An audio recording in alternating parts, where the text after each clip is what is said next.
Students ని శక్తి అనే దాంతో కలుపుతున్నారు. మేము ఇంత డిప్లొమా సెలెక్ట్ చేసుకున్నది ఎందుకంటే మా లైఫ్ లో తొందరగా సెటిల్ కావాలని.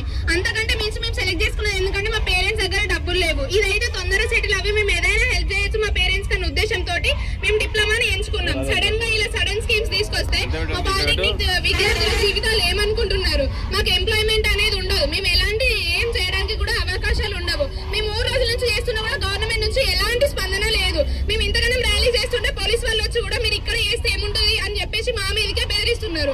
మాకు సాయం చేసేది పోయి మమ్మల్ని మా మీదకే రివర్స్ అవుతున్నారు. మేము ఎంతగానో చేసినా కూడా మా పాలిటెక్నిక్ స్టూడెంట్స్ శక్తి స్కీమ్ ని 097 రద్దు చేయాలని మేము ఎంతగానో కోరుకుంటున్నాం. కానీ అయినా కూడా ఈ గవర్నమెంట్ నుంచి 3 రోజుల నుంచి చేస్తున్నా ఎలాంటి స్పందన లేదు. ఇప్పటికైనా గవర్నమెంట్ దీన్ని గుర్తిస్తానని అనుకుంటున్నాం. ఒకవేళ 097 కనుక రద్దు చేయకపోతే మేము అసెంబ్లీని కూడా ముట్టడి చేయడానికి సిద్ధంగా ఉన్నాం. ఈ ర్యాలీని ఇలానే కొనసాగించుకుంటాం. సీఎం రేవంత్ రెడ్డి దీన్ని మరి చూసి మరి మాకు ఏదో ఒక సాయం చేస్తారని మేము అనుకుంటున్నాం. విద్యాశాఖ మంత్రిగా విద్యార్థుల జీవితాలతో చెలగాటలు ఆడుకుంటే మా జీవితాలు మా భవిష్యత్తు తరాలు ఏం కావాలి? మా పేరెంట్స్ ఎంతగానో ఆశలు పెట్టుకుంటే మా మీద మా జీవితాలు మధ్యలో ఇలా లేటు కాకుండా మధ్యాలకు వచ్చిన తర్వాత ఇట్లా సడన్ స్కీమ్స్ ఇస్తే మేము ఏం అనుకోవాలి? దీనిపైన గట్టి చర్యలు తీసుకోవాలని కోరుకుంటున్నాను. పాలిటెక్నిక్ విద్యార్థుల ఐక్యత. తెలంగాణ వ్యాప్తంగా పాలిటెక్నిక్ విద్యార్థులు చేస్తున్న విద్యార్థుల ఐక్యత.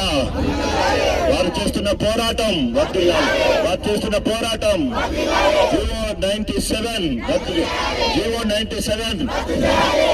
ఈరోజు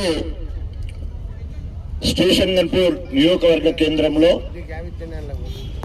పాలిటెక్నిక్ విద్యార్థులు తమ న్యాయమైన డిమాండ్ మేరకు 3 రోజుల నుండి ఇక్కడ నిరసన కార్యక్రమాలు చేస్తున్నారని తెలిసి వారికి బీఆర్ఎస్ పార్టీ పక్షాన నైతిక మద్దతు తెలియచేయాలని విద్యార్థులందరూ మరి ధర్నాలు రాస్తారోకలు చేస్తున్నప్పుడు వారికి నైతిక మద్దతు తెలియచేయాలనే ఉద్దేశంతో ఇక్కడికి రావడం జరిగింది.